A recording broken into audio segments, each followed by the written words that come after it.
তাহলে আমরা বুঝবো যারা আমাদের জাতিসত্তা, আমাদের ইসলামী মূল্যবোধ, আমাদের সুস্থ স্বদেশীয় জাতীয় সংস্কৃতির বিরোধিতা যারা করে, বিজাতীয় সংস্কৃতি যারা এখানে আনতে চায়, তারাই উসমান হাদির খুনির পক্ষে। কারা তাকে খুন করেছে এটা বুঝতে আমাদের অসুবিধা নেই। বৈষম্য, লুটপাট, দুর্নীতি, অবিচার, রাষ্ট্রীয় শোষণের বিরুদ্ধে হাদি কথা বলছে। যারা এগুলোকে পক্ষপাতিত্ব করেছেন তারাই হাদির খুনিদের পক্ষে। এসব অঙ্ক জাতি 2 আর 2 4 হয়, এই অঙ্ক সহজেই বোঝা যায় নাকি বলেন? ফলে আপনাদেরকে বলা হচ্ছে যে আপনি খুনিদেরকে খুঁজে বের করুন। অসম্ভব কিছুই নয়। ঠিক আছে, সে যদি বিদেশে চলে যায়, বিদেশে তো আপনার মিশন আছে, আপনার এম্বাসি আছে, আন্তর্জাতিক নানান নিরাপত্তা, ভারতের সাথে বন্দি বিনিময় চুক্তি, অনেক কিছু আমাদের আছে। এই সবগুলোকে আপনি কাজে লাগান। জাতির এই আকাঙ্ক্ষা পূরণ করা এখন অন্তর্বর্তীকালীন সরকারের দায়িত্ব। আমরা শুনতে পেরেছি জাতিসংঘ, মিডিয়াতে আসছে, জাতিসংঘ এই উসমান বিন হাদির হত্যাকাণ্ডের তদন্তের জন্য আগ্রহ প্রকাশ করেছে। প্রয়োজনে তাদের লজিস্টিক সাপোর্ট নিন, নিরপেক্ষ তদন্ত করুন। কই এখনো তো এত বড় একটা ঘটনায় কত লক্ষ লোক কালকে জানাজা এসেছে, এত গণদাবি উচ্চ কণ্ঠে আকাশে বাতাসে মুখরিত হলো।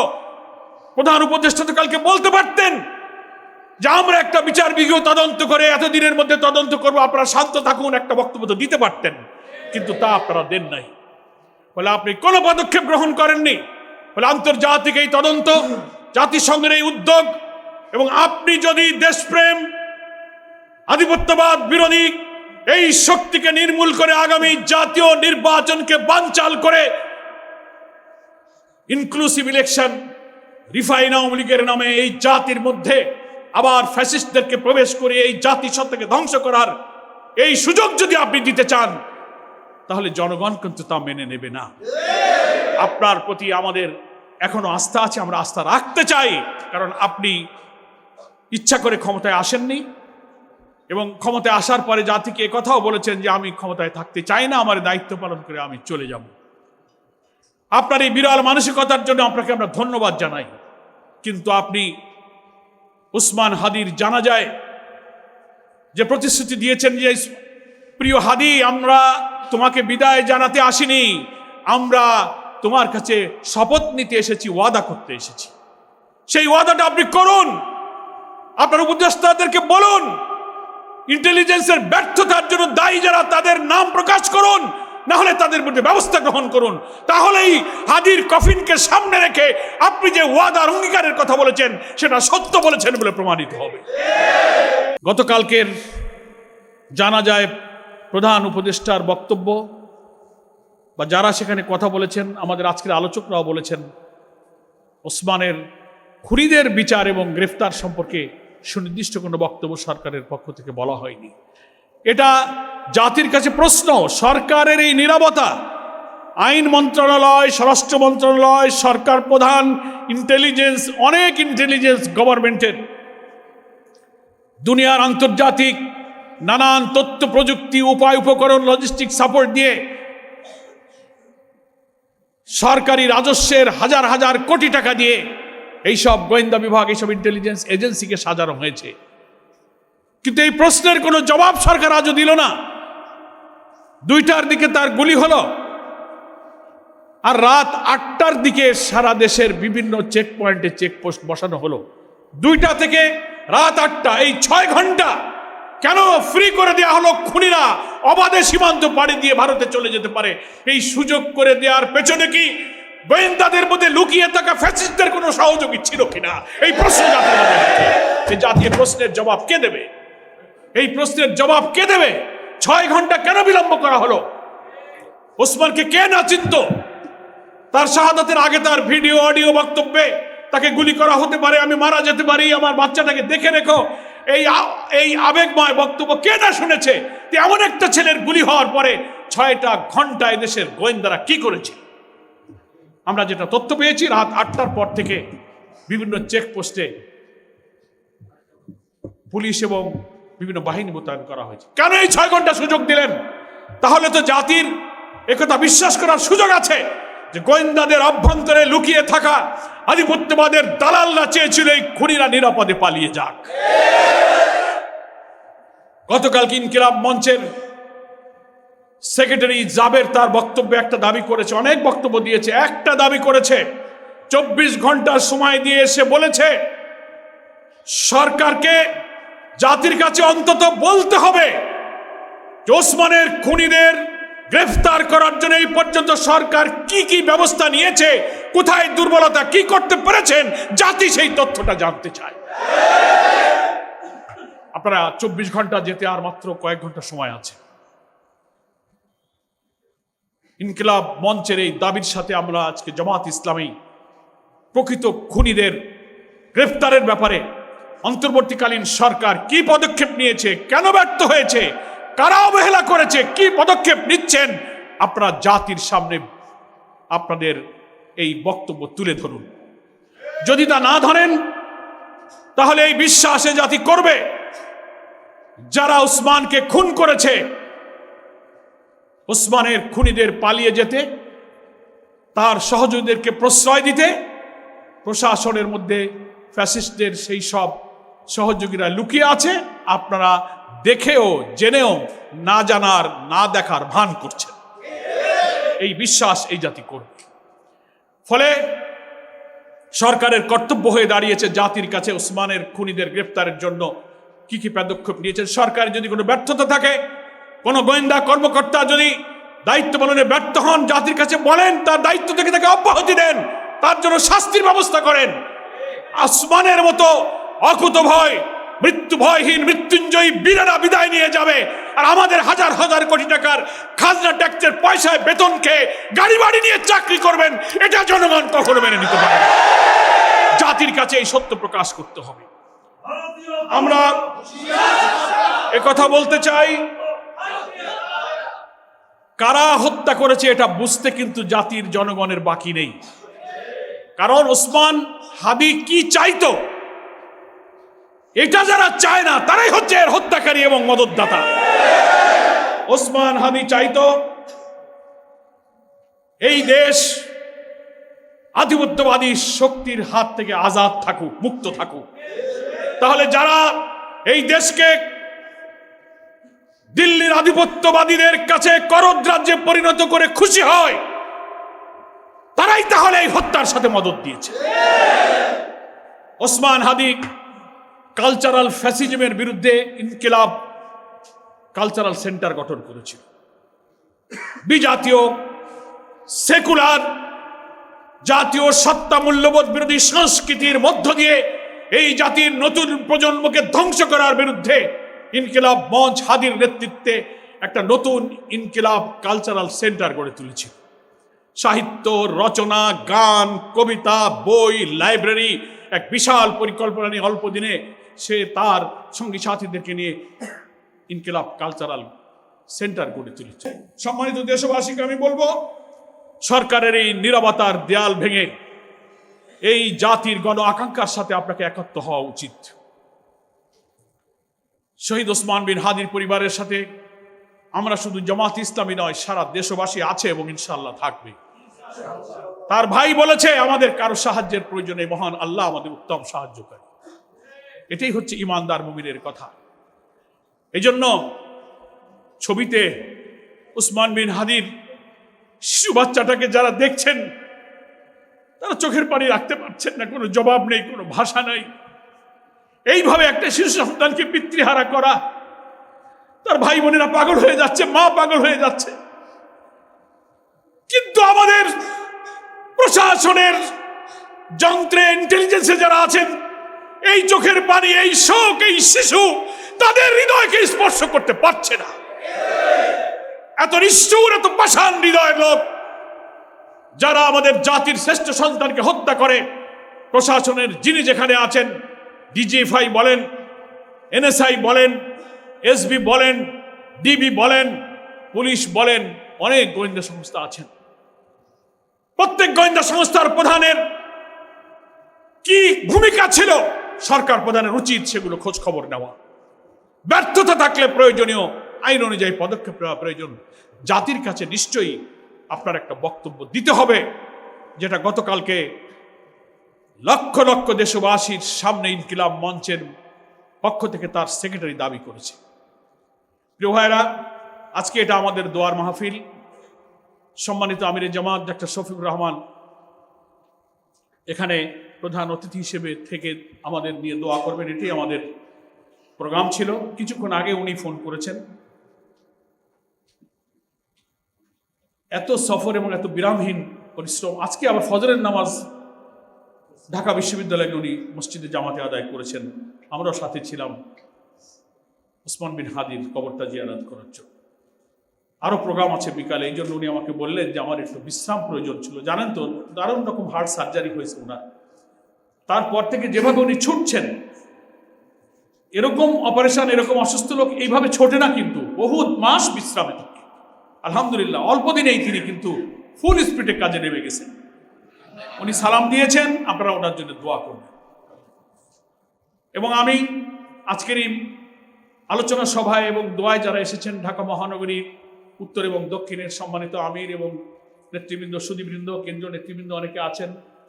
আগামী জাতীয় সংসদ নির্বাচনে ঢাকার বিভিন্ন আসন থেকে আমাদের মনোনীত প্রার্থীরা এখানে আছেন, সুদীবৃন্দ আছেন।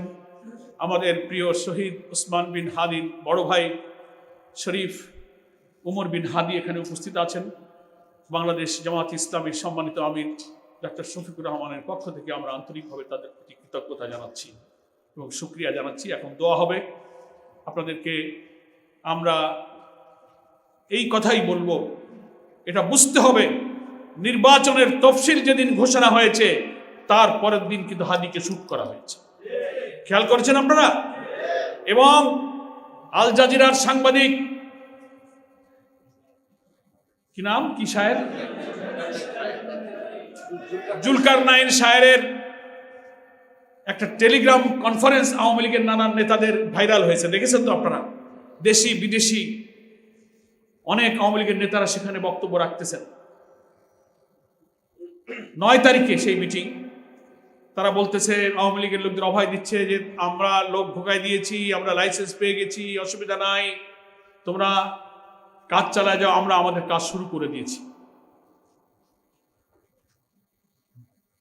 তারপরের দিনই হাদিকে শুট করা হয়েছে। ইলেকশনের তফসিলের পর দিন আমরা তো বিস্মিত।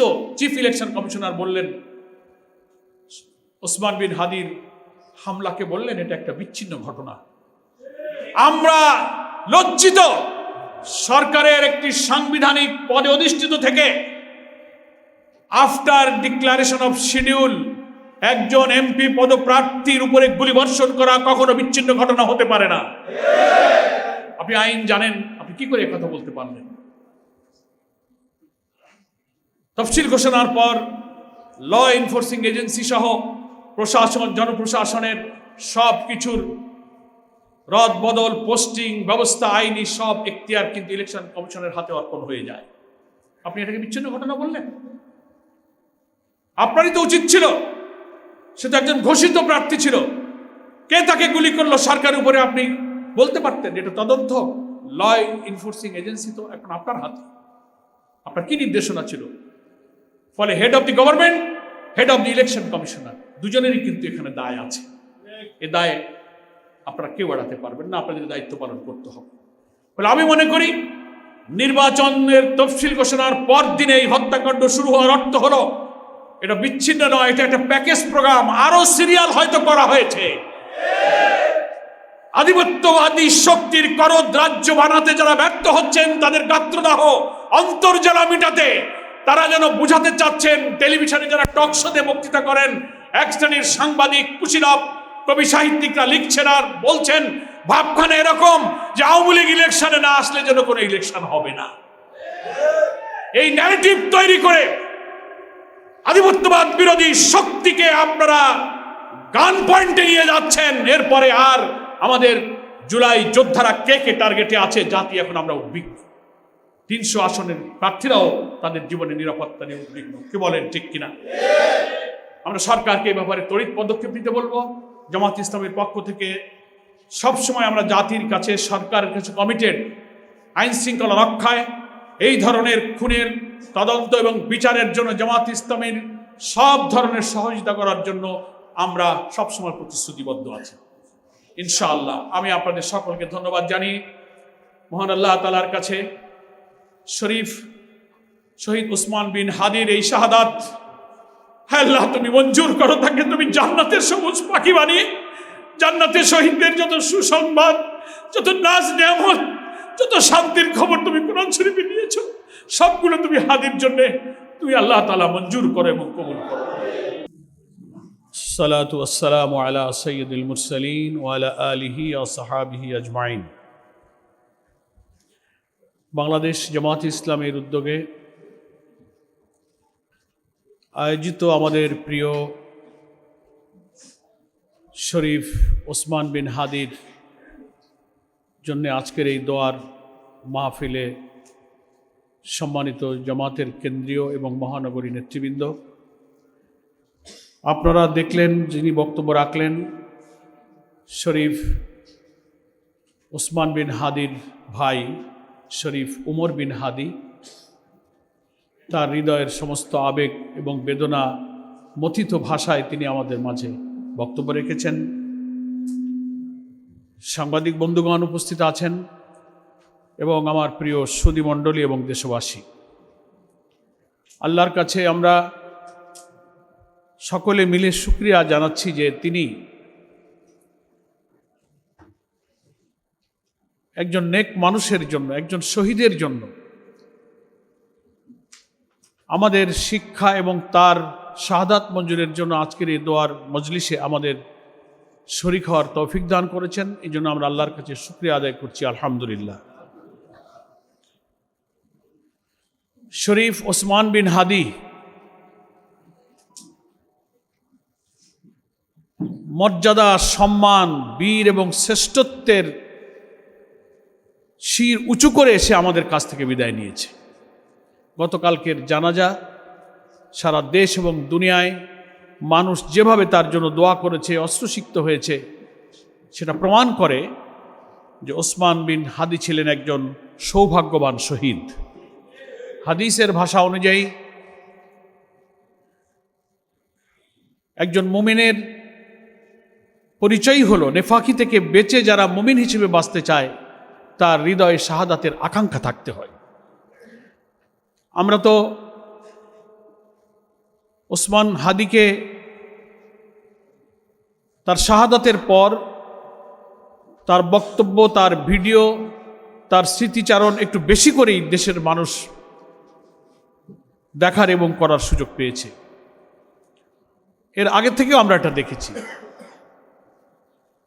যে সে তার বক্তব্যে, তার আবেগে, তার কথায়, তার দৃষ্টিভঙ্গিতে, তার ডিটারমিনেশনে সে বারবার শহীদ হয়ে যাওয়ার আকাঙ্ক্ষাটা সে ব্যক্ত করেছে।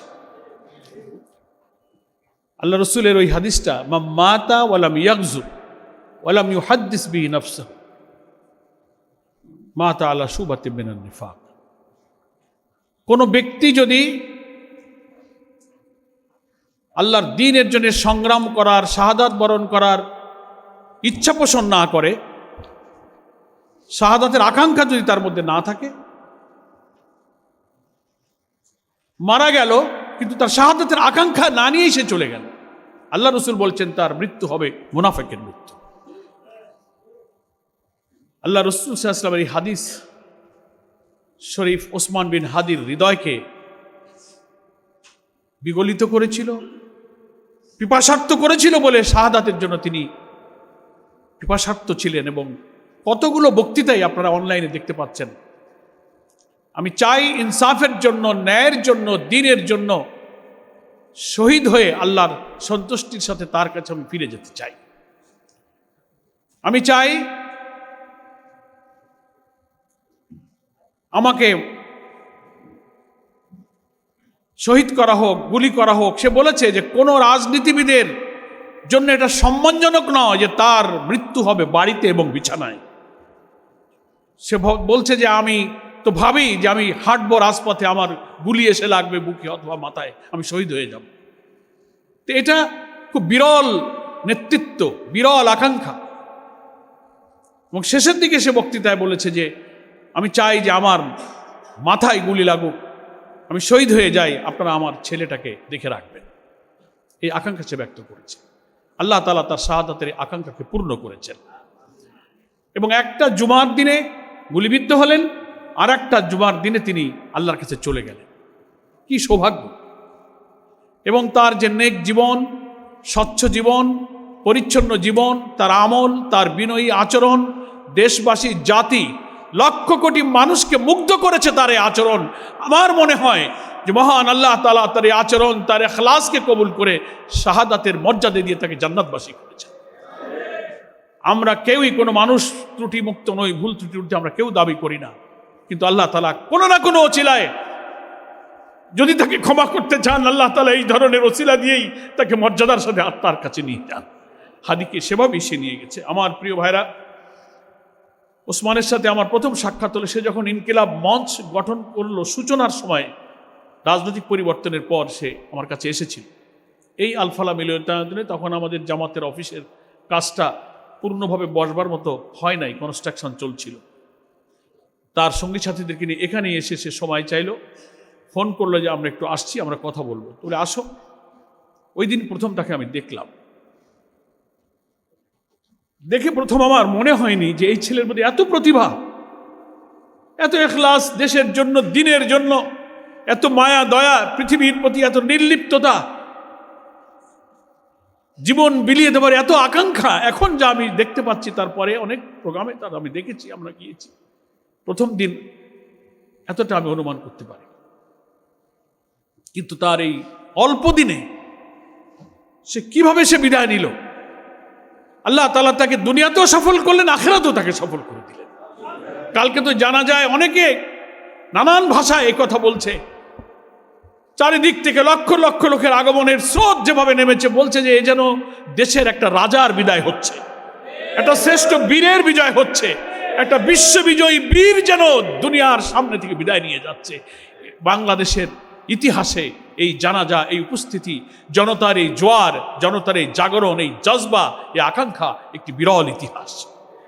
সেজন্য আমি হাদির, উসমান বিন হাদির ভাই এখানে আছেন, ওমর বিন হাদি সহ তার পরিবারকে আমি আগেও বলেছি, আমরা আমাদের আমিরে জামাত নিজেই লন্ডন এবং তার্কিতে এসে এয়ারপোর্ট থেকেই তিনি উসমান বিন হাদির কফিনের কাছে গিয়েছেন। ওখানে ওনার বড় ভাই ছিলেন, আমাদের ওমর বিন হাদি ছিলেন, সবাই ছিলেন।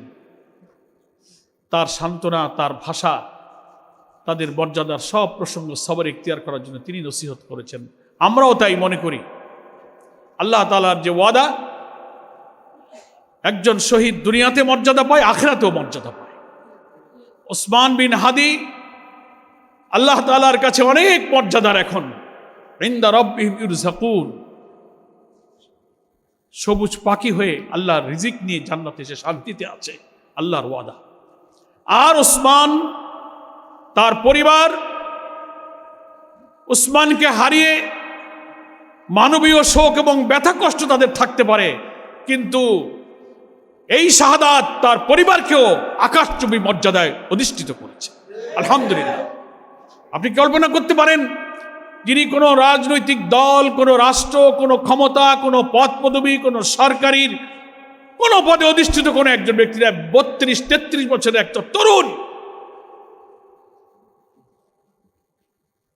তার শাহাদাত কি মর্যাদা তাকে দিল। একটা দেশের সরকার প্রধান, সকল বাহিনীর প্রধান, বিদেশের রাষ্ট্রদূত, লক্ষ কোটি সব শ্রেণী পেশার মানুষ, নারী পুরুষ নির্বিশেষে লক্ষ লক্ষ মানুষ কিভাবে তাকে মর্যাদা দিতে এসেছে। আমি মনে করি একদিকে ওসমান যেমন জান্নাতে আছে, অপরদিকে ওসমানের পরিবার, তার শিশু, তার বিধবা স্ত্রী, তার মা, তার ভাই বোনেরা মানুষের দোয়া পেয়েছে। আল্লাহ তাআলা এখানেই তার হায়াতটা এইভাবেই নির্দিষ্ট করে রেখেছিলেন। সে যেভাবেই হোক তার এই নির্দিষ্ট হায়াতে সে চলে যেত।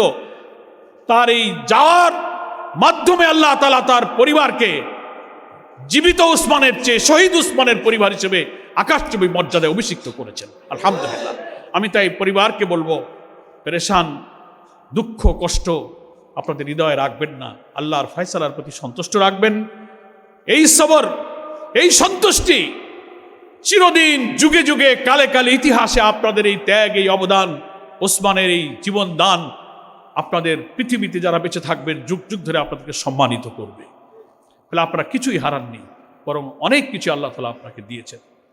সম্মানিত সুধীবৃন্দ, দোয়া আমার মনে ভাই করে দিলে ভালো। তো আমরা একটা দরুদ শরীফ পড়ে দোয়া করি। আল্লাহুম্মা সাল্লি আলা মুহাম্মদ ওয়া আলা আলি মুহাম্মদ কামা সাল্লাইতা আলা ইব্রাহিম ওয়া আলা আলি ইব্রাহিম। আল্লাহুম্মা বারিক আলা মুহাম্মদ ওয়া আলা আলি মুহাম্মদ কামা বারাকতা আলা ইব্রাহিম ওয়া আলা আলি ইব্রাহিম ইন্নাকা হামিদুম মাজিদ। আমরা আউযু বিল্লাহি বিসমিল্লাহ বলে সূরা ফাতিহা একবার, সূরা ইখলাস এবং দরুদ শরীফটা একটু পড়ি দোয়ার আগে। আউযু বিল্লাহি মিনাশ শাইতানির রাজিম। বিসমিল্লাহির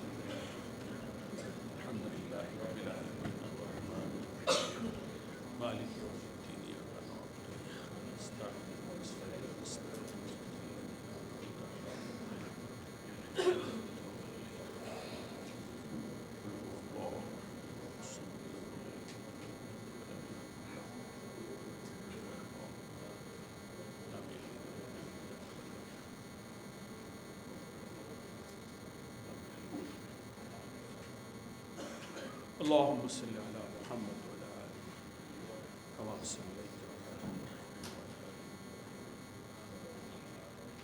اللهم بارك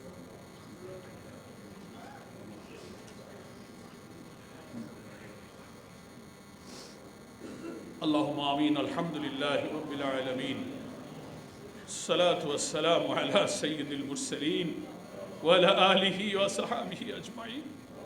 لا إله إلا الله عظيم الحليم، لا إله إلا الله رب العرش العظيم، لا إله إلا الله رب السماوات والأرض ورب العرش الكريم. ربنا ظلمنا أنفسنا وإن لم تغفر لنا وترحمنا لنكونن من الخاسرين. ربنا آتنا في الدنيا حسنة وفي الآخرة حسنة وقنا عذاب النار. رب ارحمهما كما ربياني صغيرا. ربنا اغفر لي ولوالدي وللمؤمنين يوم يقوم الحساب. ربنا هب لنا من أزواجنا وذريتنا قرة أعين واجعلنا للمتقين إماما. اللهم اغفر لحينا وميتنا وشاهدنا وغائبنا وصغيرنا وكبيرنا وذكرنا وأنثانا. اللهم من أحييته منا فأحيه على الإسلام ومن توفيته منا فتوفه على الإيمان. আয় গফুরুর রহিম, আয় আরশে আজিমের মালিক, আমরা তোমার এক নিবেদিত গোলাম শরীফ ওসমান বিন হাদির শাহাদাত মঞ্জুরের জন্য আমরা হাত তুলেছি। আমরা গুনাহগার হতে পারি, কিন্তু ওসমান বিন হাদির যে ইখলাস, দ্বীন এবং দেশের জন্য তার যে আত্মনিবেদন, তার যে সাহস, ইয়া আল্লাহ তার যে চেতনা, তার এই দৃঢ়তাকে আল্লাহ তুমি কবুল করো। ইয়া আল্লাহ কবরে হাসরের প্রতিটি মঞ্জিলে মঞ্জিলে আয় আল্লাহ তুমি তাকে শান্তি প্রদান করো। কবরকে আল্লাহ তুমি বেহেশতের নূর দিয়ে আলোকিত করে দাও।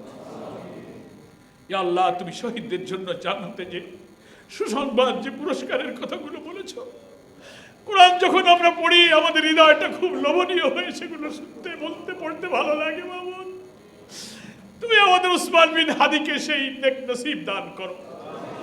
তার শোকাহত মা, বিধবা স্ত্রী, শিশু সন্তান, তার ভাইয়েরা, আত্মীয় স্বজন, সারা দেশবাসী চোখের জন্য চোখে তার জন্য চোখের পানি ফেলেছে। আল্লাহ তুমি তাদেরকে সবর জামিল দান করো। ইয়া আল্লাহ যে আশা, যে প্রত্যয় নিয়ে হাদি দেশ এবং দ্বীনের জন্য যুদ্ধ শুরু করেছিল, আল্লাহ এই অসমাপ্ত যুদ্ধকে এগিয়ে নিয়ে যাওয়ার জন্য ওসমান বিন হাদির সঙ্গী সাথীদেরকে তুমি তৌফিক দান করো। আল্লাহ প্রকৃত খুনিদের খুঁজে বের করে জাতির সামনে আনবার জন্য এই সরকারকে যথাযথ দায়িত্ব পালনের জন্য তুমি তৌফিক দাও। যারা ইচ্ছা করে লুকিয়ে রেখেছে, ইচ্ছা করে খুনিদেরকে আড়াল করেছে, আল্লাহ তাদের বিচারের ভার আমরা তোমার কাছে সমর্থ করছি। মাবুদ এই দেশকে ভারতীয় আধিপত্যবাদের হাত থেকে আজাদ রাখার জন্য এই দেশের তরুণ এই সন্তানদের সংগ্রাম রক্তকে তুমি কবুল করো। ইয়া আল্লাহ এই দেশের মানুষকে তুমি আধিপত্যবাদ বিরোধী চেতনায়, ইসলামী মূল্যবোধের চেতনায় তুমি শক্ত, দৃঢ়, ইস্পাত কঠিন ঐক্য তুমি প্রতিষ্ঠিত করে দাও। ইয়া আল্লাহ আমরা যারা এখানে হাত তুলেছি আমাদের অনেকের পিতামাতা আপনজন ইন্তেকাল করে যারা বিদায় নিয়েছেন তাদের সকলকে তুমি মাফ করো। যারা অসুস্থ, নানান পেরেশানি নিয়ে আমরা হাত তুলেছি, আমাদের সব মুশকিলগুলো তুমি আসান করে দাও। এই দেশে তোমার দ্বীনকে বিজয়ী করার সংগ্রামী কাফেলা বাংলাদেশ জামাত ইসলামী, ইসলামী ছাত্র শিবির সহ নারী, পুরুষ, শিশু, তরুণ সকলের এই চেষ্টার বিরুদ্ধে যাদের ষড়যন্ত্র, সেই ষড়যন্ত্র আল্লাহ তুমি বানচাল করে দাও। আর এই কাফেলাকে আল্লাহ তুমি কবুল করো। জাতির সামনে এক কঠিন পরীক্ষা আগমন করেছে। এই পরীক্ষায় এই জাতির জন্য সুশাসন, ইনসাফপূর্ণ তোমার কোরআনিক জীবন বিধানের জন্য যে লড়াই আমাদের চলছে, সব ধর্ম বর্ণের জন্য একটি বৈষম্যহীন সমাজ নির্মাণের এই স্বপ্ন আল্লাহ তুমি বাস্তবায়ন করে দাও। রব্বানা তাকাব্বাল মিন্না ইন্নাকা আনতাস সামিউল আলিম ওয়া তুব আলাইনা ইন্নাকা আনতাত তাওয়াবুর রহিম। সাল্লাল্লাহু তাআলা আলা খাইরি খালকিহি মুহাম্মাদ ওয়া আলিহি ওয়া সাহাবিহি আজমাইন। وجعل آخر كلامنا عند الموت لا إله إلا الله محمد رسول الله صلى الله عليه وسلم.